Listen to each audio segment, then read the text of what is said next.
जुल्फ़िकार अली भुट्टो की 40वीं बरसी थी कल, तो उस पर क्या क्या हुआ आपको बताएंगे। भुट्टो की बरसी पर पीपल्स पार्टी का इज्तिमा सख्त पैगाम दे रहा है और बिलावल और जरदारी का निशाना नैब भी रहा, लेकिन हुकूमत को घर भेजने का ऐलान सबसे ज़्यादा दिलचस्प और मानी खेज है। साबिक सदर आसिफ अली जरदारी का कहना है कि अवाम तैयार हो जाएं, हुक्मरानों को घर भेजने का वक्त आ गया है। गढ़ी खुदा बख्श में खिताब करते हुए आसिफ जरदारी ने कहा, वक्त आ गया है कि अब इस्लामाबाद की तरफ हम कूच करें और उन्हें इस्लामाबाद से निकालें। अब वो वक्त आ गया है दोस्तों और मेरी बहनों, मेरे भाइयों, कि हम कूच करें और इस्लामाबाद पे चलें और इनको उतारें, वहाँ से निकालें इस्लामाबाद से।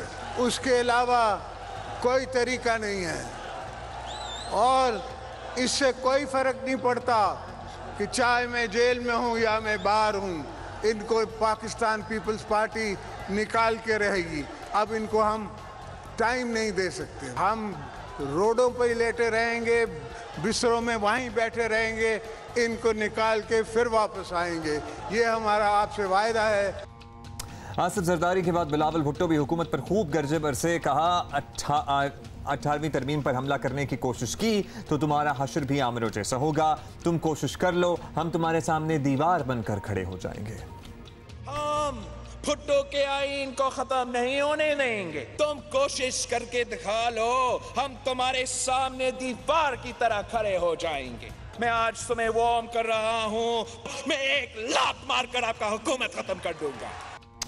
और बिलावल भुट्टो जरदारी का कहना था कि एहतसाब के नाम पर सियासी इंतकाम और सियासी इंजीनियरिंग ना करो। वजीर आजम दहशतगर्दों के खिलाफ बात नहीं करके अपोजिशन के खिलाफ शेर बने हुए हैं, ये उनका कहना था। और जज्बाती नजर आए Bilawal, was full of emotions and expressions as well। Sir भी हैड बैंग भी किया उन्होंने, लात मार। मतलब मेरा ख्याल है कि कल और बड़ी लंबी चौड़ी स्पीच थी and I watched it on TV and he was quite effective. एक तो उनका वो डिलीवरी भी बड़ी जबरदस्त हो चुकी है, right choice of words, Urdu भी ठीक हो गई है and he is very meaningful in what he says.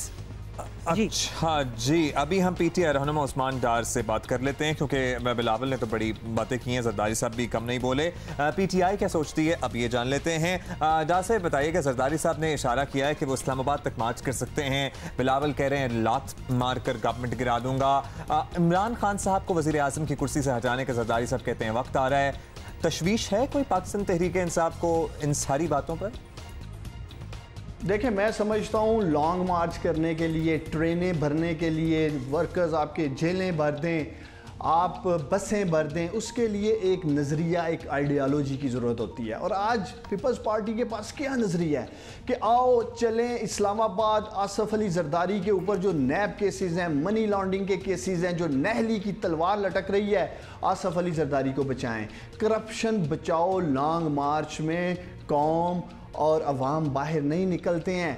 हम पहले भी कह चुके हैं, अगर ये समझते हैं कि ये पाकिस्तान के लोगों को बाहर निकाल सकते हैं और जिस तरह हमने 126 दिन का धरना दिया, इनके पास वो स्ट्रीट पावर है, तो ये ज़रूर शौक़ पूरा करें।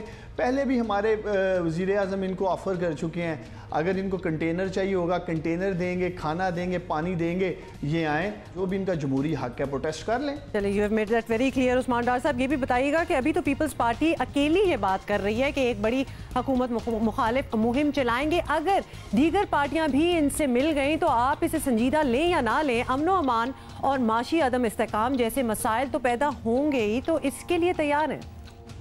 देखिए, हम पहले भी अपोजिशन को कह चुके हैं कि आएँ हमारे साथ मिलकर अवाम के, कौम के वसी तर मफाद में मिलकर काम करते हैं। लेकिन इनका मानना है कि जब तक इनके केसेस पे हुकूमत आंख ना बंद कर दे, जैसे माजी में एक मुकमका का माहौल रहा, जिस तरह आपने देखा नूरा कुश्ती थी, अब इस चीज़ को अगर हम इनके साथ मिल जाएं, मुकमका कर लें, फिर ये कहेंगे कि हुकूमत का बयानिया भी ठीक है, हुकूमत का बिहेवियर भी ठीक है, हुकूमत जो जिस तरह का तर्ज हुकूमत है वो भी ज़बरदस्त है।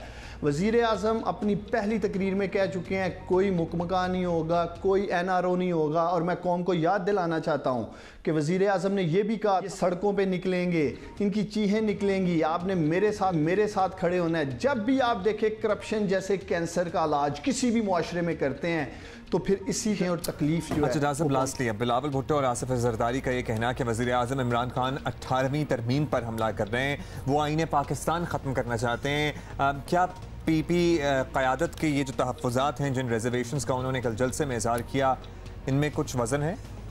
मैं यूथ के अमूर देख रहा हूँ ना ही पंजाब में ये पिछले 8-10 साल में यूथ डायरेक्टरेट बना सके हैं, जो कि डिवॉल्व करना था उस पावर को इन्होंने डिस्ट्रिक्ट की सतह पे।